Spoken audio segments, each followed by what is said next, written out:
Indonesia dikenal sebagai negara dengan penduduk muslim terbesar di dunia. Jika kita melihat dari sejarah penyebaran agama Islam yang disebarkan oleh para nabi, Indonesia tidak terlalu terkenal. Namun berkat kegigihan para dai dan ulama, proses penyebaran Islam di Nusantara berkembang pesat hingga saat ini. Sejak zaman prasejarah, penduduk Nusantara dikenal sebagai pelayar-pelayar tangguh yang mampu mengarungi samudera lepas. Menurut catatan sejarah, pada awal Masehi, sudah ada jalur perdagangan dan pelayaran yang menghubungkan antara kepulauan Indonesia dengan daerah di Asia Tenggara. Wilayah Nusantara menjadi lintas penting dalam perdagangan dan pelayaran. Bagian penting tersebut berada di bagian paling barat Indonesia, yaitu Selat Malaka dan sekitarnya. Daerah tersebut sangat terkenal dengan hasil buminya yang melimpah, sehingga menjadi perlintasan utama perdagangan yang menghubungkan antara India dengan Cina. Sementara itu, pelabuhan-pelabuhan penting di Sumatera dan Jawa pada abad ke-1 dan ke-7 Masehi sering disinggahi pedagang dari Lamuri, Aceh, Barus, Palembang, Sunda Kelapa, dan Gresik. Bersamaan dengan itu, pula para pedagang yang berasal dari Timur Tengah pada abad ke-7 Masehi atau abad ke-1 Hijriah, Malaka menjadi pusat utama lalu lintas perdagangan dan pelayaran dunia. Mereka tidak hanya berdagang, tetapi sekaligus berdakwah menyebarkan agama Islam. Dengan demikian, agama Islam masuk ke Indonesia sejak abad ke-1 Hijriah. Para ahli mencatat bahwa Islam masuk ke Indonesia melalui jalur perdagangan.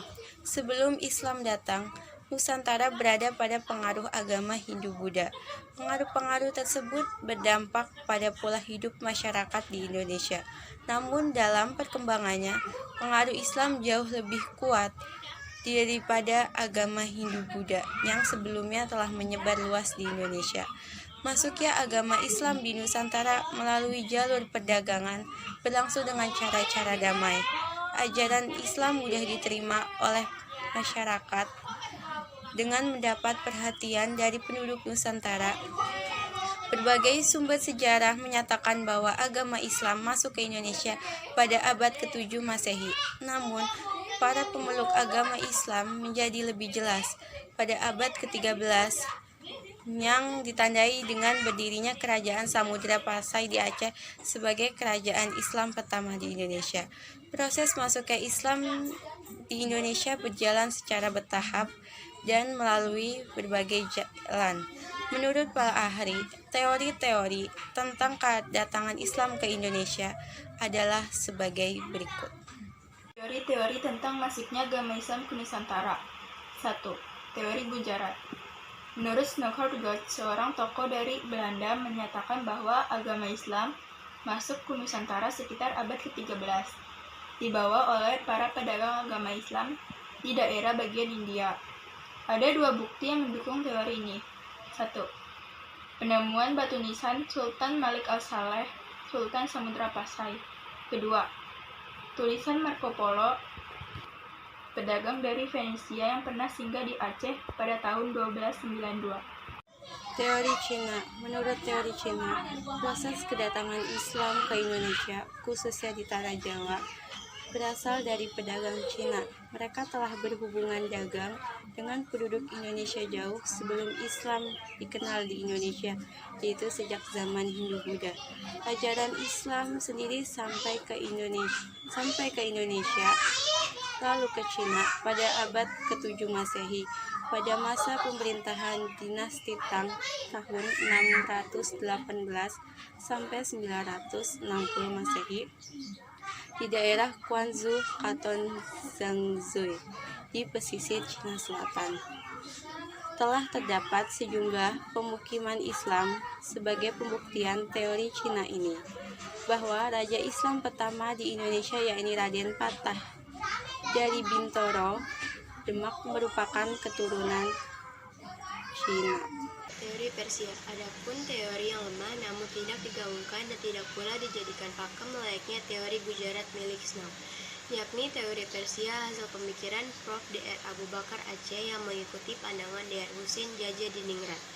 Dikatakan Islam masuk ke Indonesia lewat Persia dan bermazhab Syiah atau menyimpang.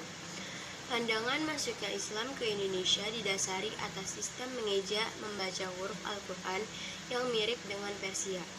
Seperti yang sudah diduga, teori ini cukup lemah karena tidak semua masyarakat Persia menganut mazhab Syiah karena pada saat Baghdad menjadi ibu kota Khalifah Abbasiyah, masyarakat dan pemimpinnya umumnya penganut Ahlus Sunnah wal Jamaah.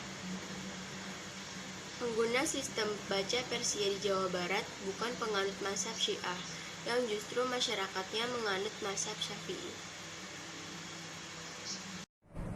Teori Makkah, jejak Muawiyah di abad ke-7 Masehi. Dalam sebuah seminar di Medan tahun 1963, masuknya agama Islam ke Indonesia, Profesor Dr. Buya Hamka dapat lebih menggunakan fakta yang diangkat dari berita Cina dinasti Tang. Bukti kuat yang disertai adanya peninggalan jejak Muawiyah, adapun waktu masuknya Islam ke Nusantara terjadi pada abad ke-7 Masehi.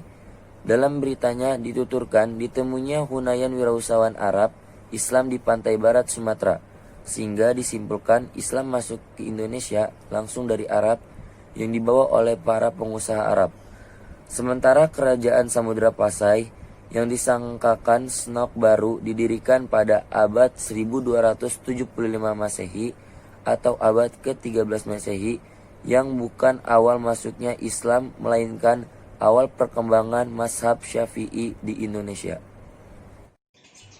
Teori maritim berawal dari N.A. Bloch, sejarawan asal Pakistan, berpendapat masuknya Islam ke Nusantara akibat umat Islam memiliki navigator dalam penguasaan maritim atau kelautan dan pasar, yang kemudian melalui aktivitas ini penyebaran Islam berlangsung di sepanjang jalan laut hingga di pantai-pantai persinggahan pada abad ke-1 Hijriah atau abad ke-7 Masehi.